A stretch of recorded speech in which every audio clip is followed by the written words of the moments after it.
হাতশিঙিমাৰীৰ হাজিৰহাটত ব্ৰহ্মপুত্ৰৰ ভয়ংকৰ খহনীয়া নৈপৰীয়া ৰাইজৰ মাজত সৃষ্টি হৈছে হাহাকাৰ পৰিস্থিতিৰ খহনীয়াৰ কবলত শ শ বিঘা কৃষিভূমি চৰকাৰী বেচৰকাৰী প্ৰতিষ্ঠান এতিয়া খহনীয়াৰ কবলত পৰিছে কেইবা শতাধিক পৰিয়ালৰ মাটি ভেটি বিলীন হৈ পৰিছে নৈৰ বুকুত আকন্দেশ্বৰ কদমতলী আৰু বৰবালু আদি গাঁৱৰ বিস্তৰ ক্ষতিসাধন হৈছে এই খহনীয়াৰ ফলত বিগত 20 দিন ধৰি অব্যাহত থকা খহনীয়াত নৈত বিলীন হৈ পৰিছে বৰবালু গাঁও খেতিয়কে বহু কষ্টৰে কৰা খেতি খোৱাবলগীয়া হৈছে এতিয়া গৰু ছাগলীকহে ঘৰ বাৰী হেৰুৱাই নিৰাপদ স্থানলৈ ঢাপলি মেলিবলগীয়া হৈছে বহু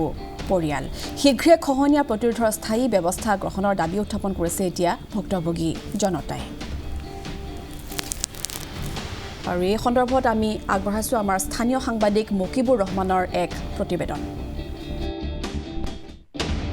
দক্ষিণ হামাৰ মানকাছৰ জিলাৰ প্ৰধান সমস্যা হৈছে ব্ৰহ্মপুত্ৰৰ গৰাখহনীয়া সমস্যা দেখা গৈছে দীৰ্ঘদিন ধৰি আচলতে জিলাখনৰ বিভিন্ন প্ৰান্তত চলি আছে ব্ৰহ্মপুত্ৰৰ প্ৰবল গৰাখহনীয়া আৰু বৰ্তমান মই যি উপস্থিত আছে দক্ষিণ হামাৰ মানকাছৰ জিলাৰ হাজিৰাটৰ বৰবালু নামৰ এখন ঠাই যি ঠাইত দেখা গৈছে যে এটা মাহে এই অঞ্চলৰ যি আচলতে বৰবালু নামৰ এখন ঠাই আছিলে ঠাইখন ইতিমধ্যে নিশ্চিন্ন হৈছে আমি কিছু পৰিৱেশ দেখাম দেখা গৈছে যে আচলতে এয়া হৈছে বৰবালুৰ শেষৰ প্ৰান্ত আচলতে ক'ব লাগিব ইয়াৰ পৰা প্ৰায় অৰ্ধশত মানুহৰ ঘৰ ইতিমধ্যে ইয়াৰ পৰা ব্ৰহ্মপুত্ৰ সম্পূৰ্ণৰূপে যা গৈছে ইয়াত আমি 3 দিন পূৰ্বে বাতৰি সম্প্ৰচাৰ কৰিছিলোঁ ইয়াত এখন যে বিদ্যালয় আছিলে বিদ্যালয় ইতিমধ্যে নদীৰ গৰ্ভত গৈছে কাৰণ ইয়াত আজিও অব্যাহত আছে ব্ৰহ্মপুত্ৰৰ গৰাখহনীয়া যদিও ইয়াতে কেইদিনমান পূৰ্বে যে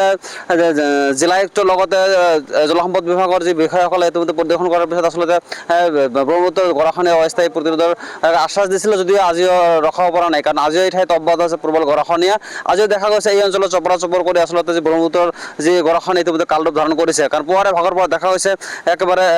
কালৰূপ ধাৰণ কৰিছে এই অঞ্চলৰ ৰাইজে আচলতে ইয়াৰ পৰা নিজৰ যি ঘৰসমূহ ইয়াৰ পৰা স্থানান্তৰ কৰিবলৈ বাধ্য হৈছে ইয়াতে আমি ইয়াৰ পৰিৱেশ দেখাইছোঁ আচলতে এয়া আছে বৰবালু গাঁৱৰ যি একেবাৰে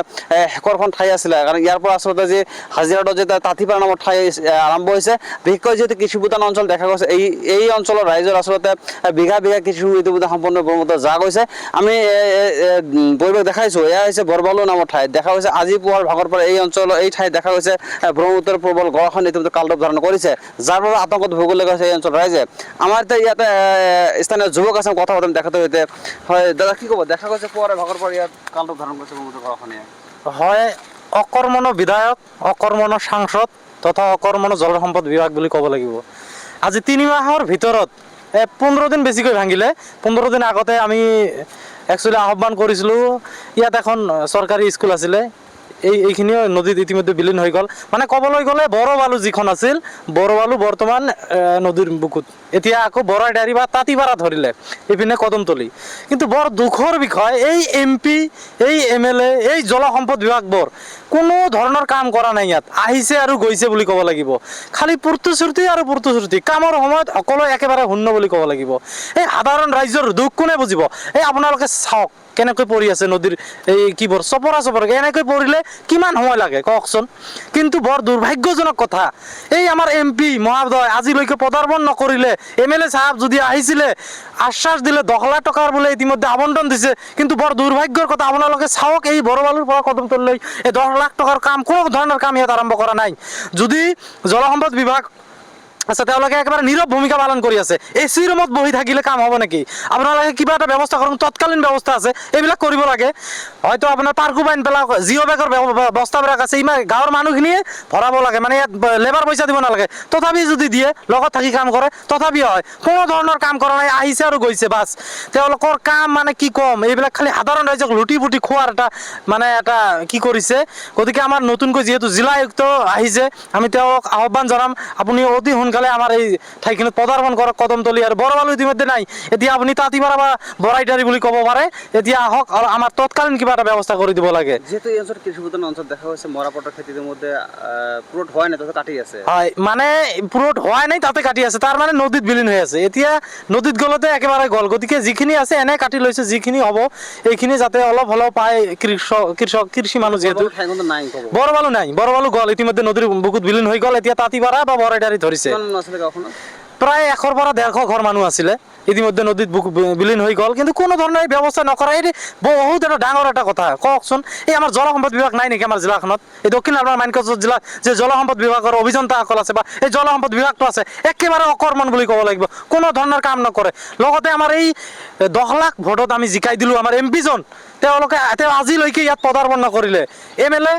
একচুৱেলি দোষটো তেওঁলোকৰ নহয় দোষটো আমাৰ বুলি ক'ব লাগিব আমি যে তেওঁলোকক বনাইছোঁ 10 লাখ ভোটত পঠাইছোঁ এই MLA বনাই দিলোঁ মানে এইবিলাকক দি কাম নহ'বতো দোষ আমাৰে আমাক সকলো সময়তে এই কথাটাই চিন্তা কৰিব লাগে গতিকে ৰাইজৰ দোষ ৰাইজে এতিয়া আমি ভুগিব লগা হৈছে তথাপি যিহেতু বিধায়ক বনাইছোঁ তেওঁৰ দায়িত্ব আছে নে নাই বা এই জলসম্পদ বিভাগৰ দায়িত্ব আছে নে নাই আমাৰ অঞ্চলৰ প্ৰতি এটা গাঁও ইতিমধ্যে বিলীন হৈ গ'ল তথাপি কোনো ধৰণৰ ব্যৱস্থা নকৰিলে বৰ ৰহস্য বুলি ক'ব লাগিব একেবাৰে মানে ক'বলৈ ভাষা নাই আৰু এতিয়া আমাৰ যি নতুনকৈ জলসম্পদ বিভাগৰ মন্ত্ৰী যাক দিছে একচুৱেলি তেওঁক আমি আহ্বান জনাম তেওঁ যাতে আমাৰ এই অঞ্চলত আহি আমাৰ তৎকালীন কিবা এটা ব্যৱস্থা কৰে আৰু এটা ভাল প্ৰটেকশ্যন যাতে দিয়ে আমাৰ এই যিখিনি অঞ্চল আছে এইখিনি যাতে বাচি যায় হয় আসলে স্থানীয় যুবক দেখাতের মন্তব্য কারণ এটা খুবই এটাও তো উল্লেখ করলো যেহেতু স্থানীয় বিধায়ক তথা সাংসদে ইয়াত কোনো ধরনের ভূমিকা গ্রহণ নকরার অভিযোগ উত্থাপন করলে সমান্তরালকৈ যে জলসম্পদ বিভাগ আছে বিভাগে কোনো ধরনের কাম নকরার অভিযোগ উত্থাপন করলে যার বাবে জেলাখন নতুন করে দায়িত্ব গ্রহণ করে জেলা আয়ুক্তগৰাকীক আহ্বান করে যাতে অনতি পলমে এই অঞ্চলখন পরিদর্শন করে কিবা স্থায়ী পরিদর্শন ব্যবস্থা গ্রহণ করে আর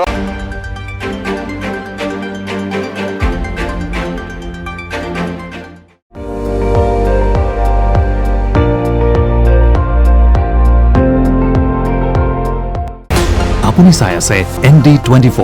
সৰ্বশ্ৰেষ্ঠ নহয় সৰ্বোত্তমৰ দৌৰত